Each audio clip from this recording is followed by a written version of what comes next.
Thanks, Jen. Good afternoon, everyone. This is Jeremy Stelter with the Stelter Company, Director of Business Development.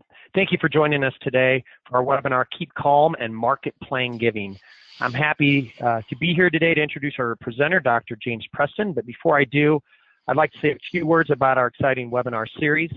As an industry leader in plan giving marketing, we're committed to providing innovative solutions and education for our industry.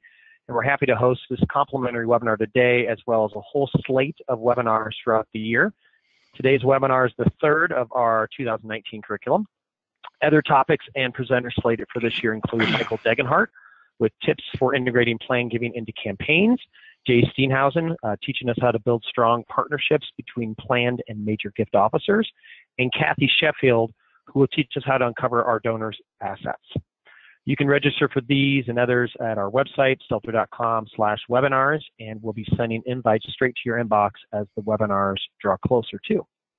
Back to our presentation today with Dr. James Preston. Dr. James is the Assistant Executive Director for MU Extension and Engagement Advancement at the University of Missouri-Columbia. Dr. Preston directs the university's plan giving marketing program, supervising 2 development officers and maintaining a portfolio of major gift prospects. He has been with the plan in the plan giving profession since 1999 and currently lives in Jefferson City, Missouri with his wife Rachel, and they have 3 grown children, and they survived the storms and tornadoes yesterday, the last couple days. We're very fortunate and honored to have Joe today and really appreciate his time. Thank you so much, Dr. Preston. Thank you, and it's great to be with everybody. Just gonna, hey, with that introduction, I'm gonna jump in and just share with you what we're talking about. This is a public university looking at its historic ROI of its plan giving marketing program.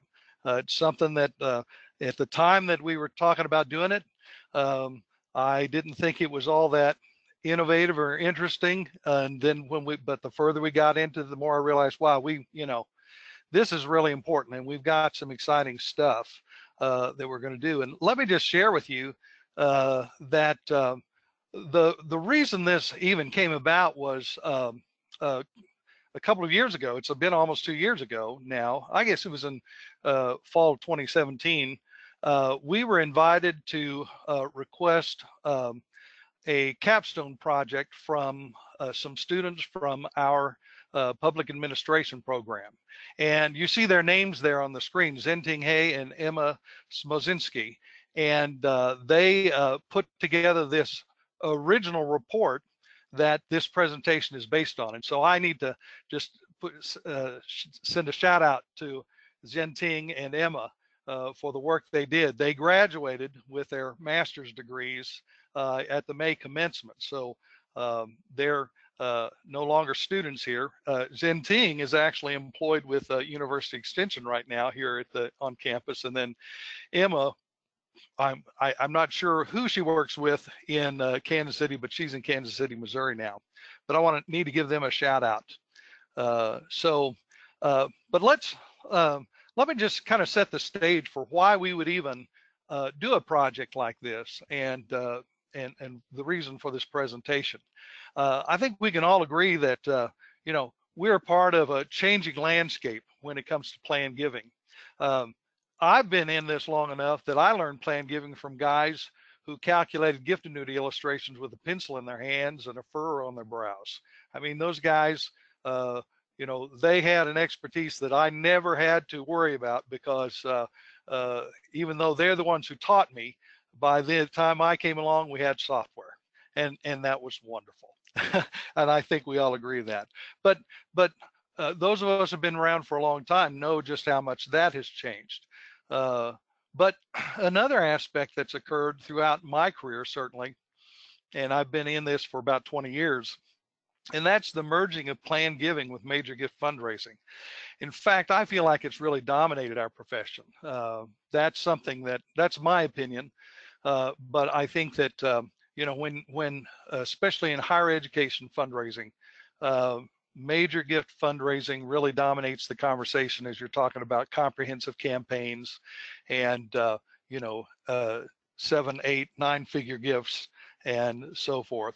But also with a recent tax reform, I think, again, this is my opinion, but the focus of planning shifts predominantly to income and capital gains tax planning. Now, that's not my opinion, but my opinion is that this shift pushes alignment with major gift fundraising even further, as you have, as people are thinking more and more about making gifts from their 401ks or 403bs, their IRAs, that there's the opportunity for them to accelerate what might have been a planned gift in the past and go ahead and make gifts now.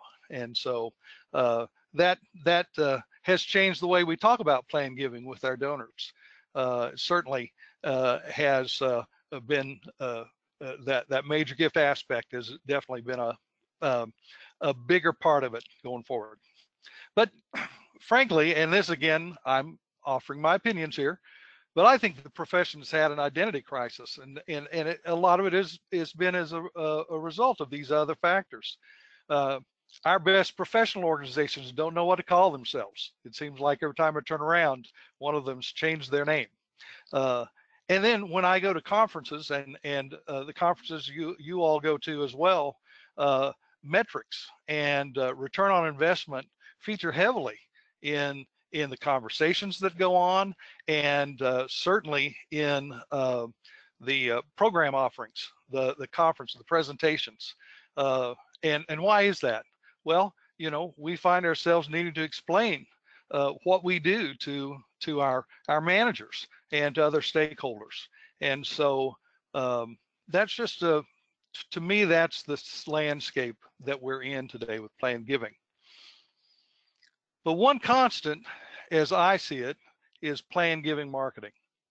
And I'm going to unpack that in this presentation about what I mean by that one constant. As we talk about these other things, as they have changed, marketing itself continues to be at the core and necessity. We've got to do it, and it is still getting the results that it always has. So a little bit of background about myself. In 1999, I was hired to split my time between planned giving donor work and marketing planned giving at a foundation. And in 2005, MU hired me to do the same thing, and I've been doing it ever since. So I've got 20 years of marketing planned giving and doing donor work. And one of the things I've observed during that time is that the focus of marketing still primarily is on marketing bequests and gift annuities.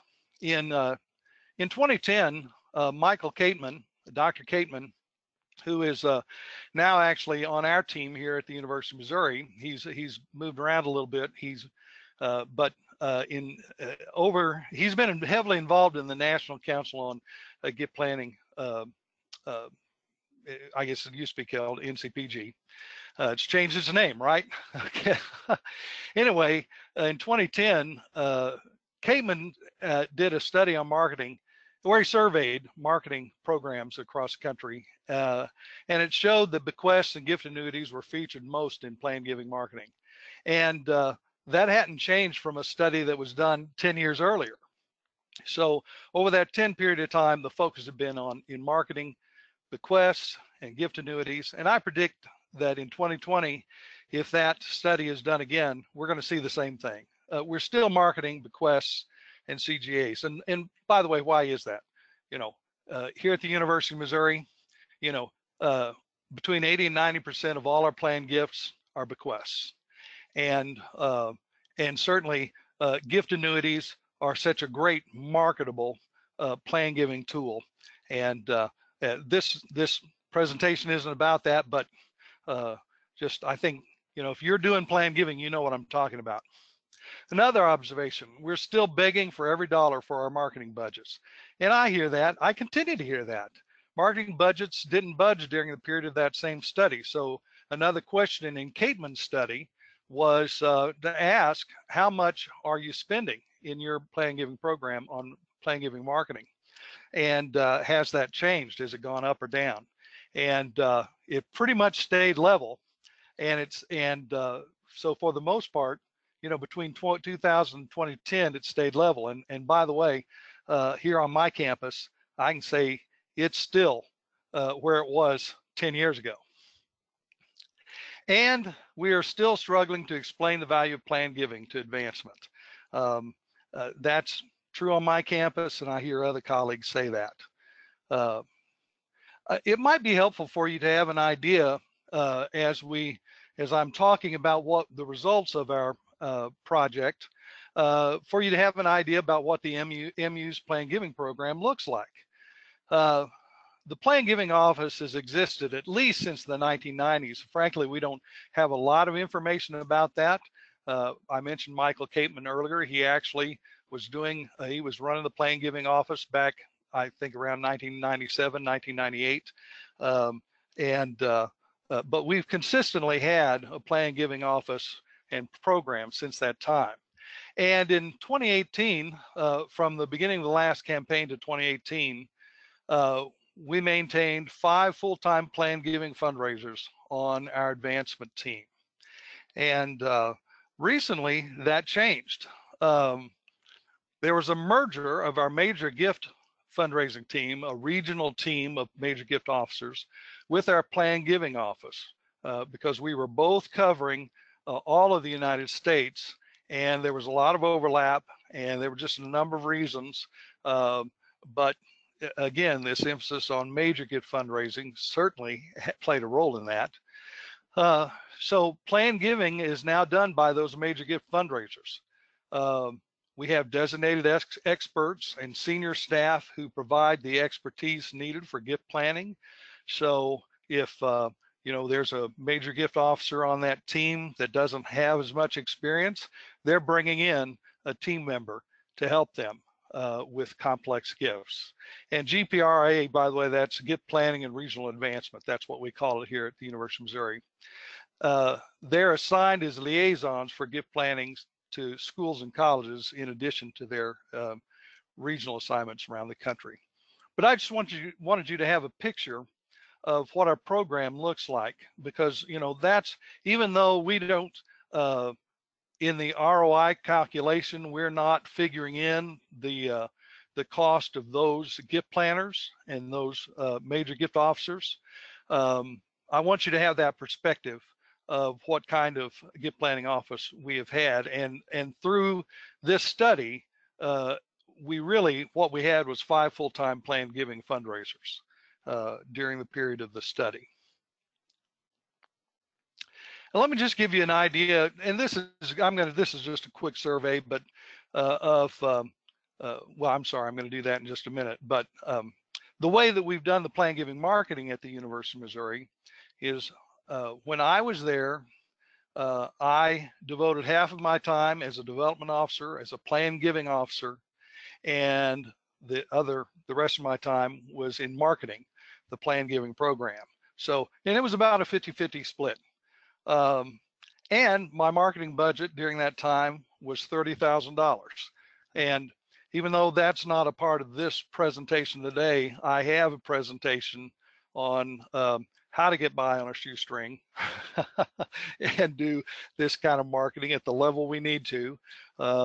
We actually, there were a lot of years where we spent more than $30,000, but that's because we were able to get schools and colleges to invest in the marketing on their behalf. But our marketing budget has been pretty steady at around $30,000. And in October 2018, the Office of Gift Planning and Regional Advancement hired a development specialist for marketing and stewardship. So that person is devoted full time to this task and is embedded in the plan giving and regional advancement office. So, or the gift planning and regional advancement office. And I had the privilege of hiring that person, and she's fantastic. And I'm just excited about her future as well. So let me just share this is just a quick visual survey of the kinds of things we did, just so you know the scope, the kind of marketing we did. It's been based around newsletters like plan giving is traditionally done. We've done that over the years. Sometimes we've done those newsletters with vendors. Sometimes we've done them in-house. But we've always done a multi-channel marketing program. And e-newsletters are a big part of that. Just tell you, we've used Stelter and their e-newsletters for a number of years. They do our website too, and we'll occasionally contract out certain other things in marketing with them. Direct mail, we've done a lot of different kinds of direct mail, and again, sometimes using a vendor, sometimes not.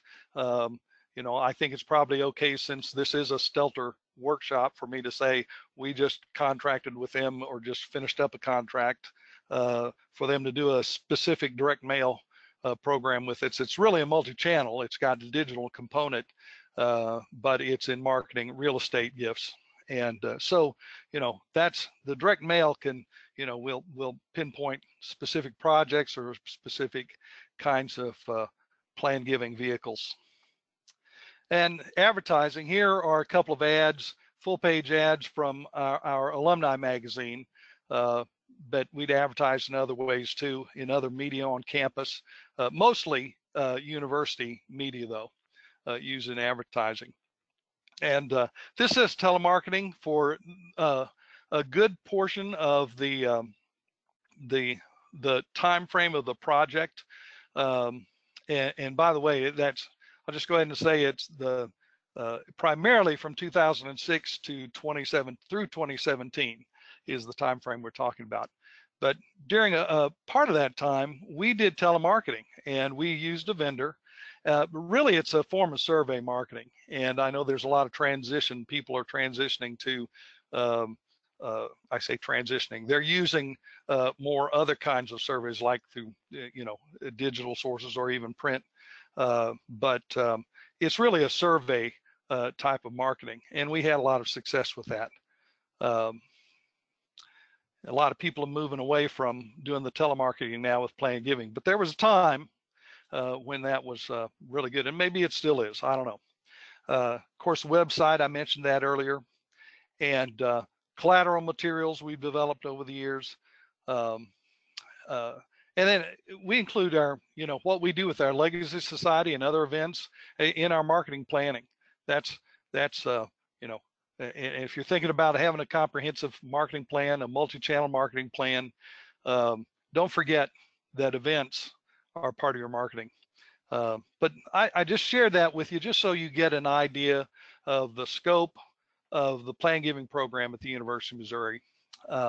So now I want to share with you the results of the project, the research project itself.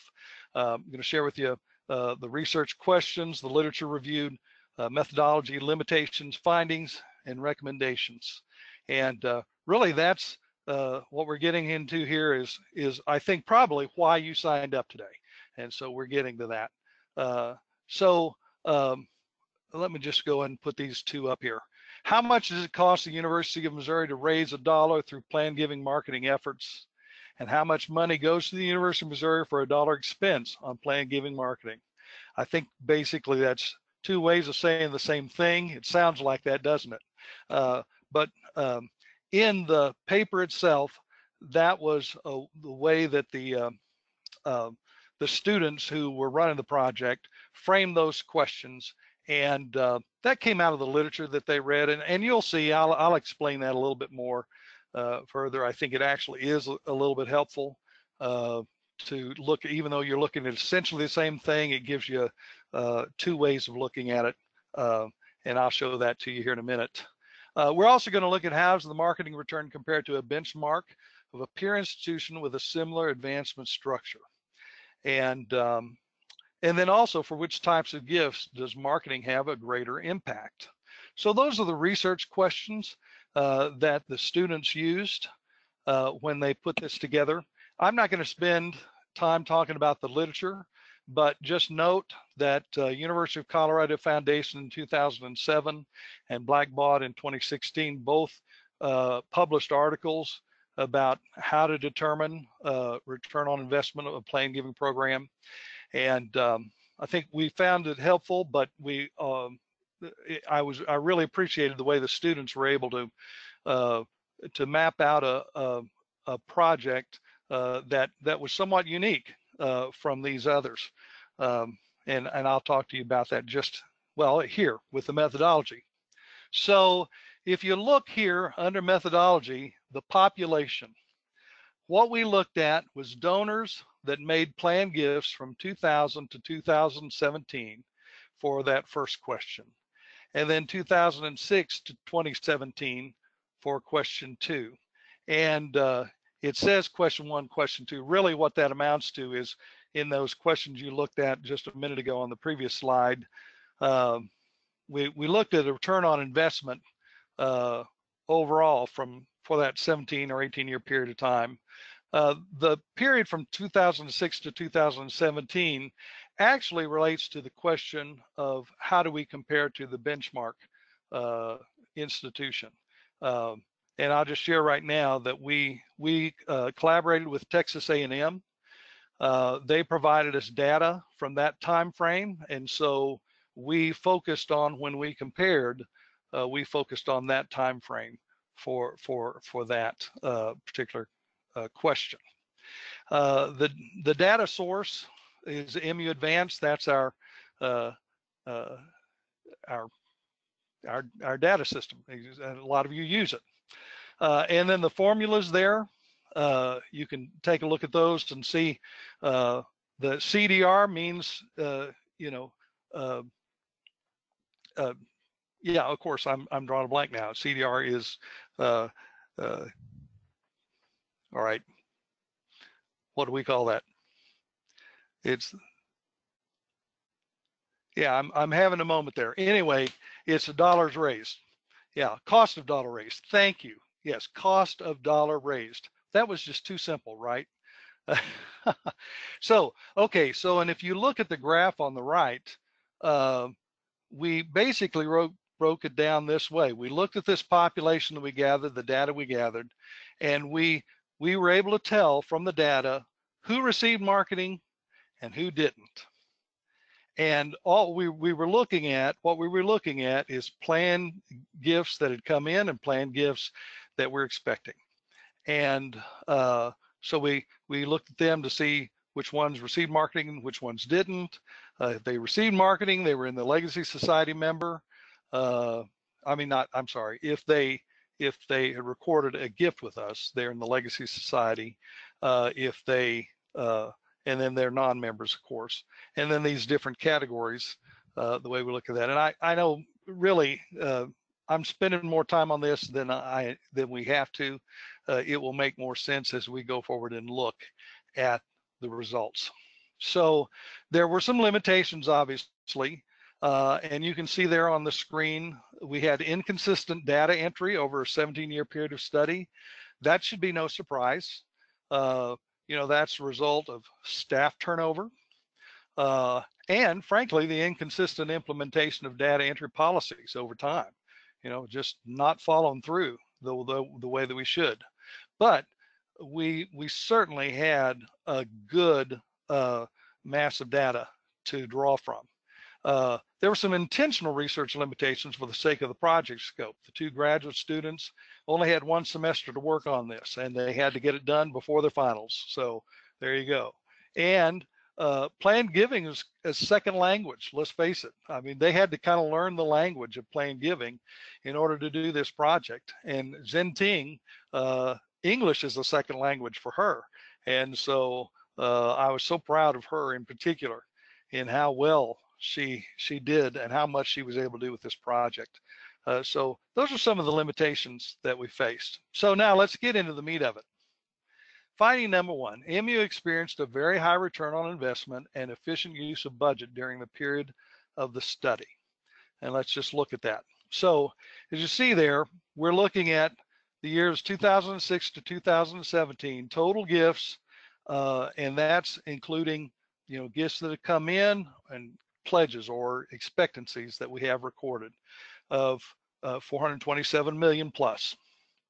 The marketing costs during that period, the formula was to count up what did we spend in marketing budget plus the 50% HR costs for having a development officer do the marketing.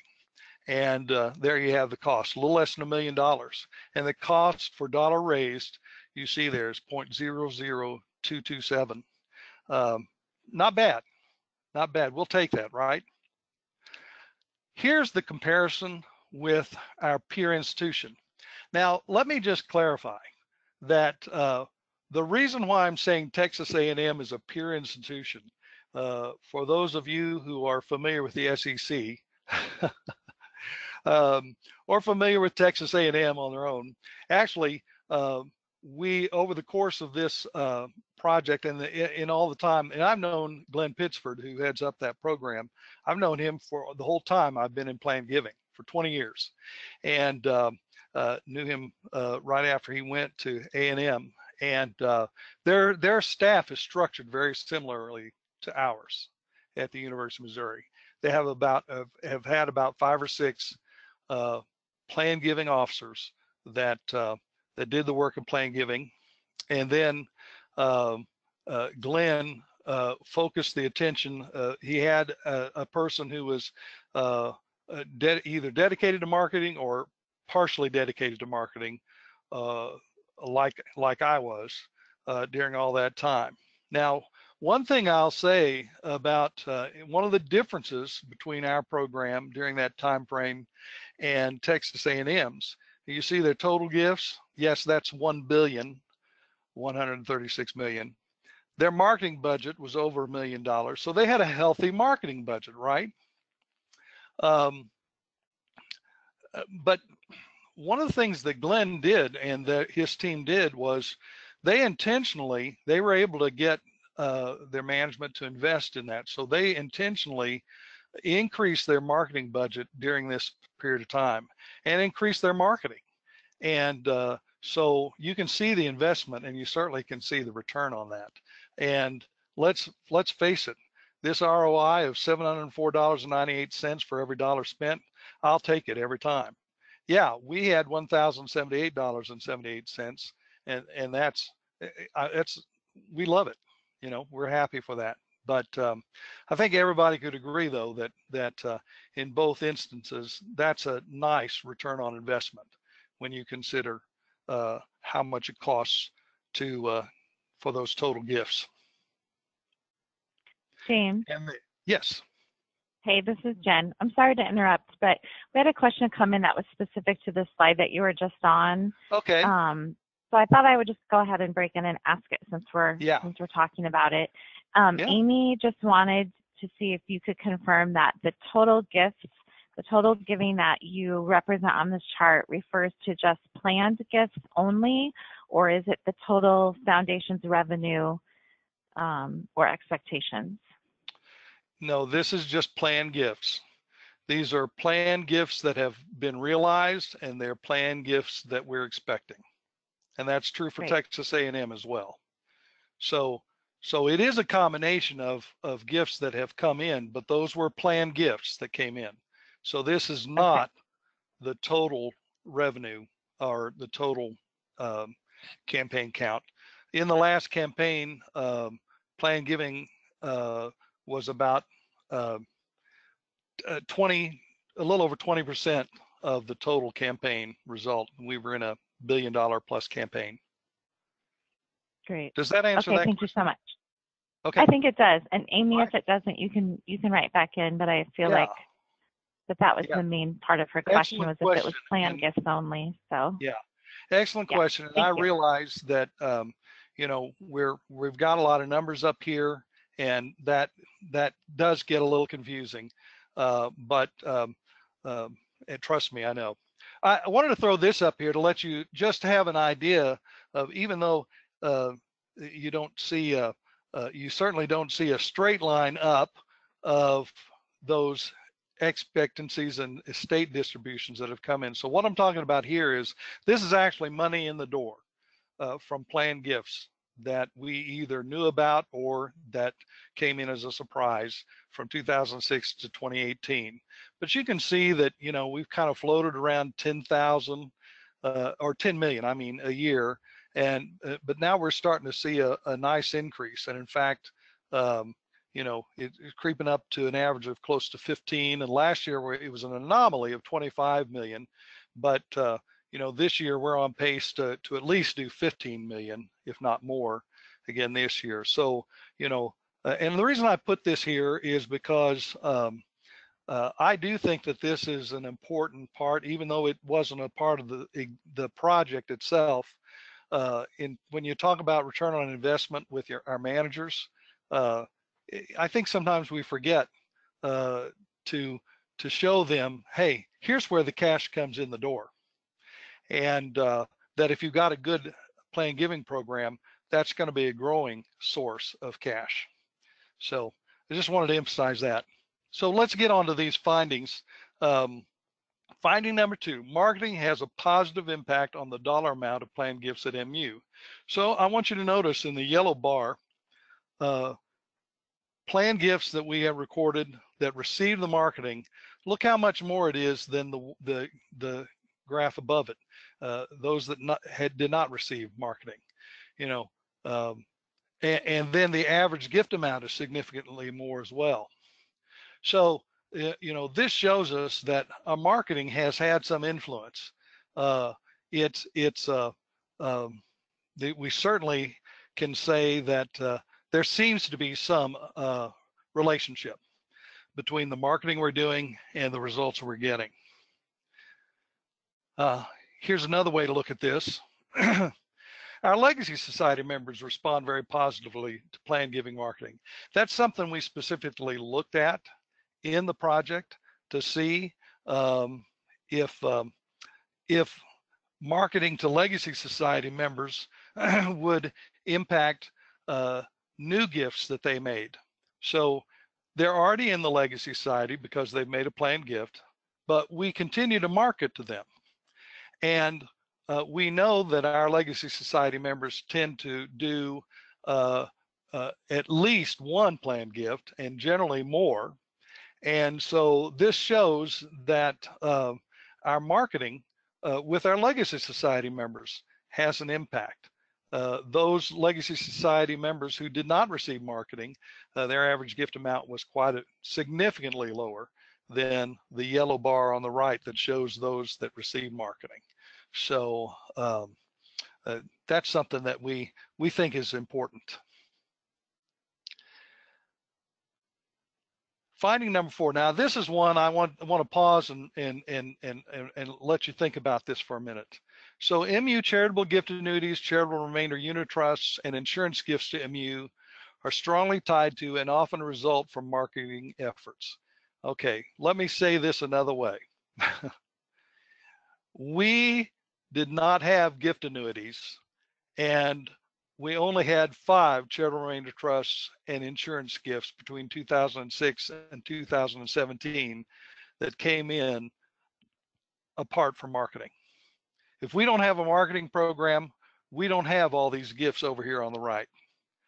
190 CGAs in that period of time, all of them marketed to. Charitable remainder trusts, 48, insurance gifts, 44. We marketed that, and that resulted. Now is it only because of that? A way to look at that is we have development officers who are out there talking about this stuff. But I would posit that this study suggests that receiving marketing helped those donors and prospects make the decision to utilize one of these planned gifts. And that's just how important marketing is. If you're gonna have a good CGA program, you're gonna have to market it. If you want charitable remainder trusts, insurance, other kinds of gift plans that you market, if you want them, you're gonna have to market them. And then marketing appears to positively affect the total number of bequests that MU receives. And I mean, it just really stands out. Of course, I've made it bold in the yellow. 769 gifts, 769 bequests recorded during the time frame of this study from 2006 to 2017. Look at the same number for those who didn't receive marketing. We only got 22 Legacy Society members are listed there, 38 who are not a member, which suggests they probably were surprise gifts. So, to me, one of the implications of this is that it's not enough to just say, we're just going to have our development officers go out there and talk about plan giving. If it's not undergirded by marketing, you're not going to have a strong result. You only get results, and I can't tell you that these who didn't receive marketing, I don't even know if they worked with a development officer, but they probably did. We know that's going on, but it's in concert with that marketing really undergirds that process and stimulates better gifts. That's what I think this study shows. Marketing appears to have a positive effect on the average gift amount of unexpected planned gifts. Now, what does this mean? Well, on the right, the people who this group received marketing. So we found out we received an estate gift, and we didn't expect it. We didn't know it was going to be coming, but we found out that once we found out that we were getting it, we could go back and look. And this study looked and so, oh, well, they did get marketing. Maybe they never worked with a development officer, but they did get our marketing. And so here we see that, those who received marketing, the average gift amount was quite a bit more than those who did not. So again, what are we talking about here? We're talking about people who made a planned gift to the university, but they never told us. And when that gift came in, those are the numbers we're seeing, the gift amounts from that. And the ones who didn't receive marketing, the gift wasn't as large as the ones who did receive marketing. So I think that's significant. And when you're looking at a population the size, I mean, we say we have about 300,000 living alumni, at the University of Missouri.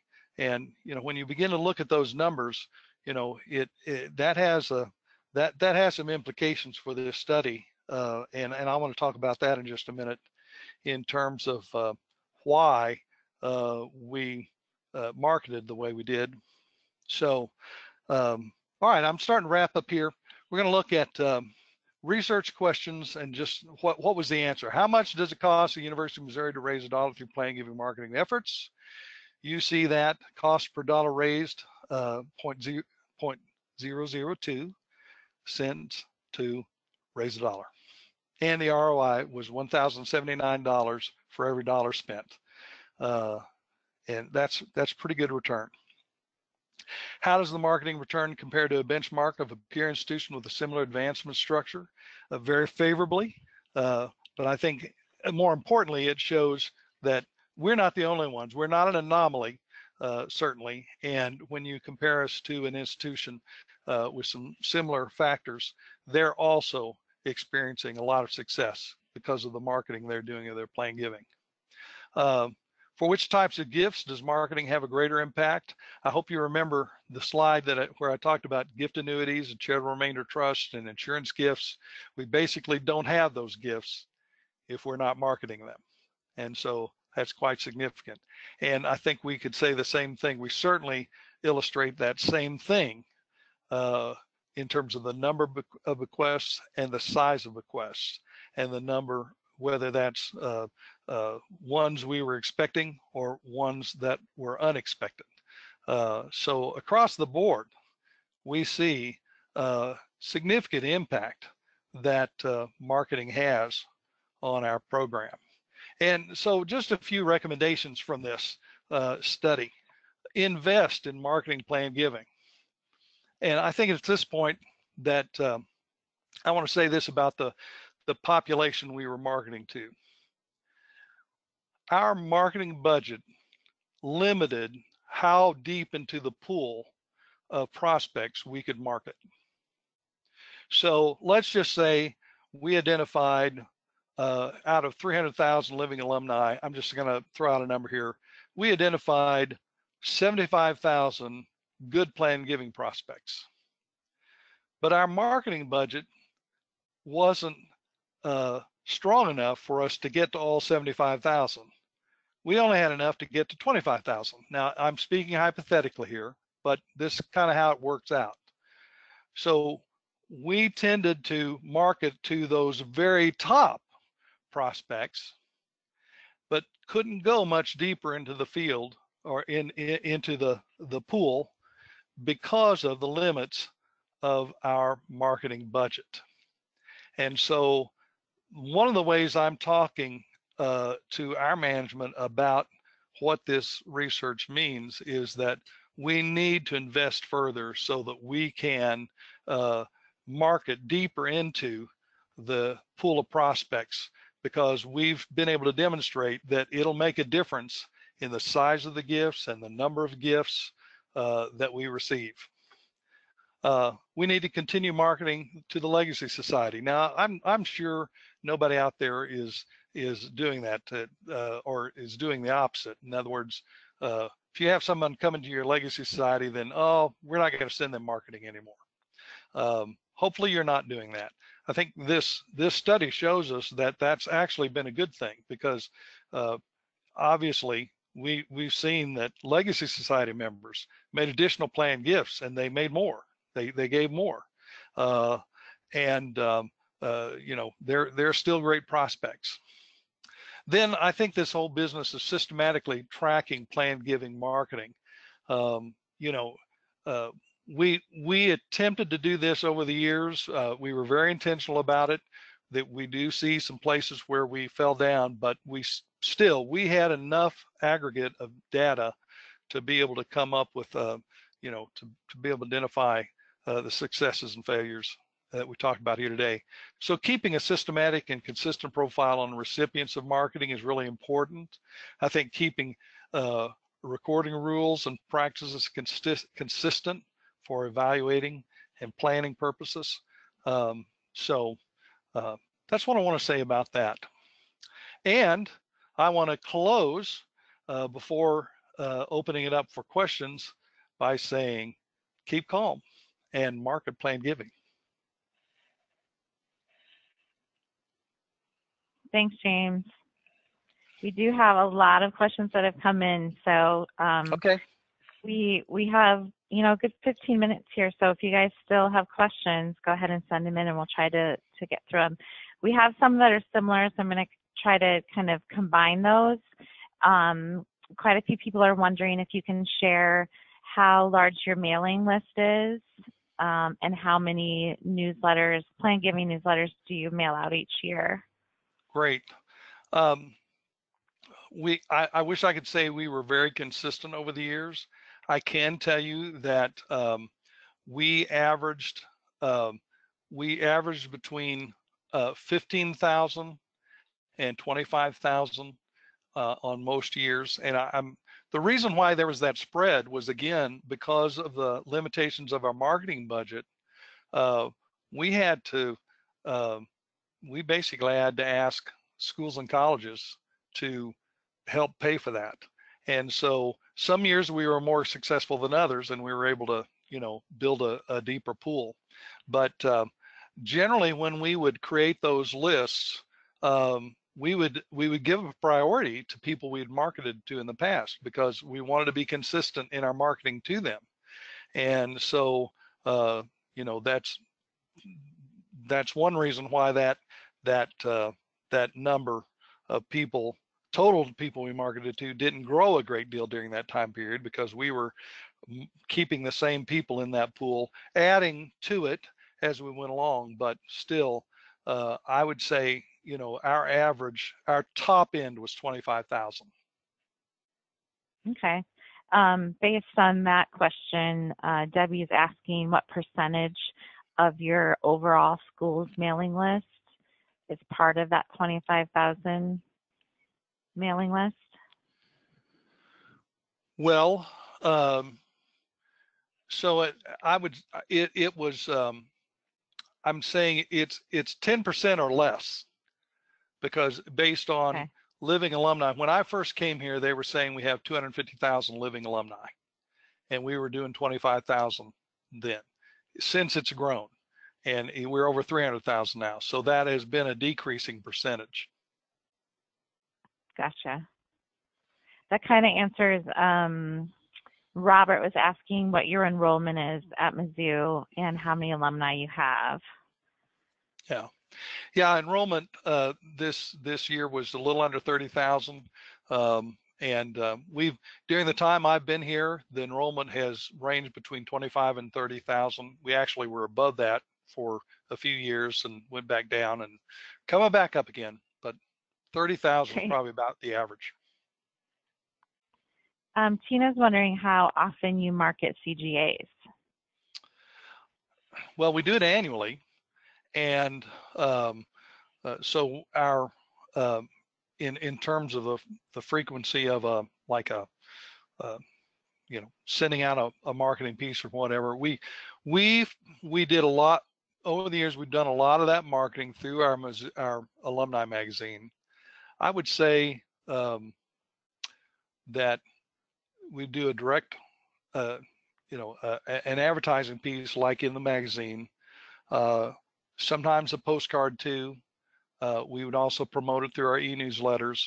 So basically we do multi-channel marketing with all of our stuff. And so it would change a little bit from year to year, but every year we would do it across multiple channels. I know that's not a very satisfactory answer, but I wish I could say we had this one formula and we just stuck with it. Sure. The main thing is we did it consistently every year, regardless of how we did it.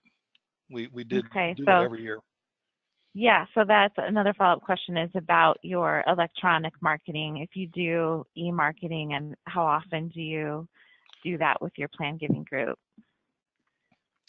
Right now, primarily our e-marketing has been an e-newsletter that we do 3 or 4 times a year, and that's general. And we send that out to most of our alumni. We use Stelter for that, and we are able to kind of target ages and issues related to those, maybe generational issues related to those groups. So we do that, and then we will every year we'll maybe do one extra, is like a year end, or when the CGA rates changed, we did an e-newsletter. So I wish I could say that we were more robust than that, but we were not, because I also had to go out and raise money. I didn't have time to do all that. So yeah, sure. We have a couple people that want to know if you can share what factors that you use to determine your mail list.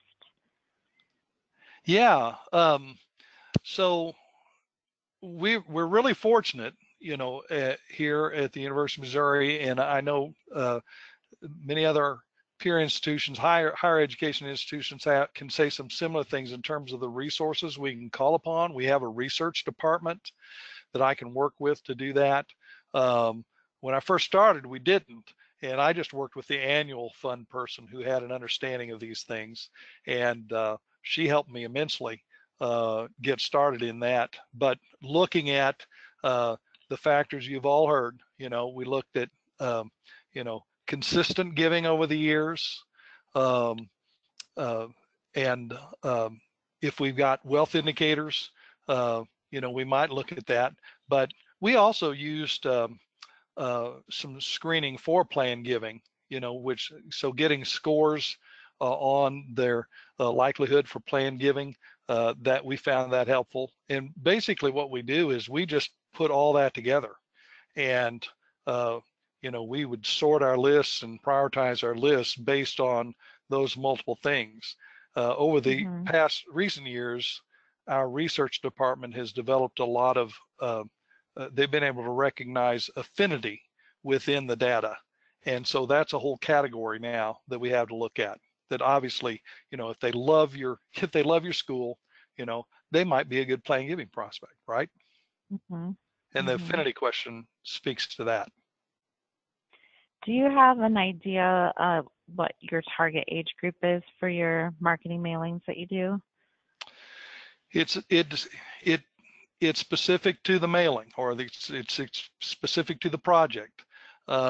So you know, we focus on, but I will say this: when we're spending money, we're generally spending money with people who are 70 or older, because they fall so neatly into several opportunities.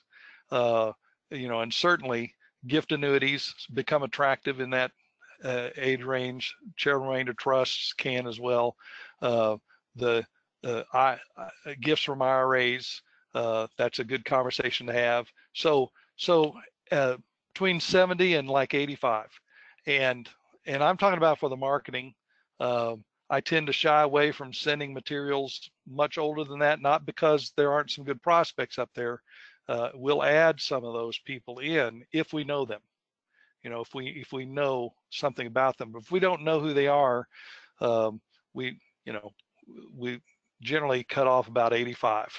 So and it can range different ways, but that's a pretty common range of age that we use to focus those kinds of things, those kinds of marketing. Sure. A couple of people are curious about your legacy members. What type of messaging and what type of marketing resonates with the people that are already in your legacy society? Well, so they get our general marketing. They're not excluded. So, you know, we're reminding them that they can do a gift annuity through our regular marketing, and they just get it just like they get anything else from the university. But we do market to them specifically through our events, and you know, whenever we bring them in for an event, we're always highlighting new members, and that gives us an opportunity to maybe highlight different kinds of planned gifts. So we're recognizing those new members and saying something about the kind of gift they've made. And we're also going the other side of that, which is of how we market. You know, we market the impact, right? So in our events, we always focus on an area of the university and usually that allows us to be able to showcase students and exciting, you know, impactful programs. And we try to do that around all of our events, and we've had some nice success around some of the event marketing we've done. We've actually just sponsored, been the sponsor for other university events where school or college is taking a program out to like St. Louis or Kansas City. For us, is, you know, those are top metro areas we want to be in, and that helps us market the Legacy Society there. And so it's a mix of things. I hope that answers that question. Yeah, I was just going to add in, I know, you know, for budgetary reasons, it's not easy to just pull out your legacy members and do special marketing to them necessarily. A lot of what our clients do is they'll keep the same main piece, like the main newsletter, the same across the board, but they'll add in a personalized cover letter that speaks differently to the legacy members to recognize that, you know, we know you're a legacy member, and they'll have a different cover letter for those who are maybe alumni and haven't given. So that's a way that you can use your budget a little bit more wisely to try to get some targeted messaging without having to like break the bank. Yeah. Thank you, Jen. I appreciate you mentioning that, because we do that too. And I think we probably learned that from Stelter. Sure. Okay, so let's see. We have a lot of people that want to know how many people you have in your advancement department. Oh, well, so we have like 65 to 70 development officers, 65 to 75. So we've grown quite a bit during this campaign, and we've added quite a few people just in the last 2 years. There's about 175 in the entire division. Okay. Yeah, that's a lot larger than I was expecting. Let's see. There's a question about, okay, does your gift planning department have its own communication person specifically for gift planning, or do you use another department for that? We have a communication person in our gift planning office, and that's intentional. We kind of had to fight for that, to keep that, because we were asked that question, and I don't think he would mind me saying that you know, at Texas A&M they no longer have a person in their planning and giving office. They're using the foundation's creative team, and that's it can work, but it's not as ideal as having it embedded.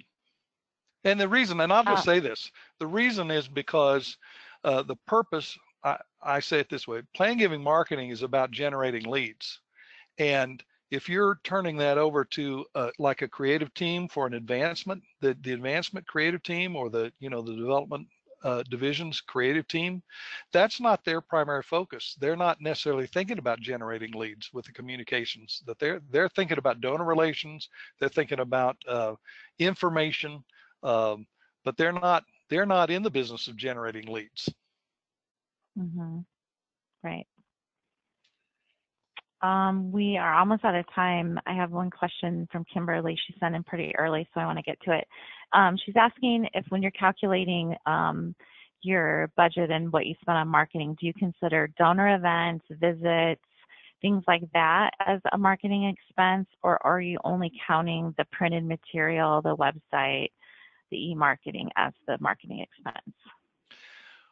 With the marketing budgets that were a part of this study, I wish I could say it was real nice and neat and clean, but for the most part, the donor events were in a separate budget.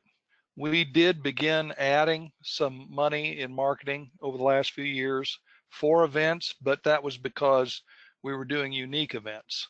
And so that was a good place to add it. Sure. Okay, last question. Can you think of a specific marketing piece or an effective or response device that you can remember was especially effective in getting response?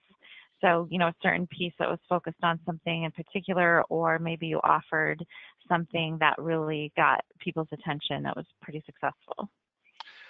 Well, I'm going to answer that two ways. I'm going to first say that I still believe in newsletters. I think that they should be the core of your marketing plan, because you're able to physically hand a response vehicle into the hands of the donor. But the other thing is surveys. And we've done surveys a lot of different ways, and I love that. I see that is real emphasis now in marketing plan giving, and we've had some really great results doing different types of survey marketing. Great, thank you so much. And that's going to do it for our time today. So I just wanted to say thank you so much to Dr. Preston for spending the last hour with us. We had about 250 of you on the call. Thank you so much for spending maybe your lunch hour with us. We hope you found a presentation useful. There was a lot of questions we didn't get to, so if you do have a question that you just really need the answer to, Dr. Preston has offered his email address. You'll see it there on the screen. You can reach out to him individually and ask him your question. Also, you can email Nathan Stelter, who's the vice president here, or myself if you have questions about our webinar series or our products and services. You can also visit us at stelter.com. Finally, one of the most popular questions is, can I get the presentation slides, and did you record it? And the answer to that is yes to both. Recorded it, and for those of you who attended, you will have access to the recording and the slides. They will be on our website. I will send you out an email once they're ready. I'm going to try to get them up before Friday so that you can access them before the long weekend. So just look for that email from me, and then you can go to our website and you can get a hold of those. So once again, James, thank you so much for your time and your talent and spending this, your your expertise with our industry today. Really appreciate it. Thank you, Jen. And everyone have a nice afternoon, and we hope to see you again next month. Bye-bye.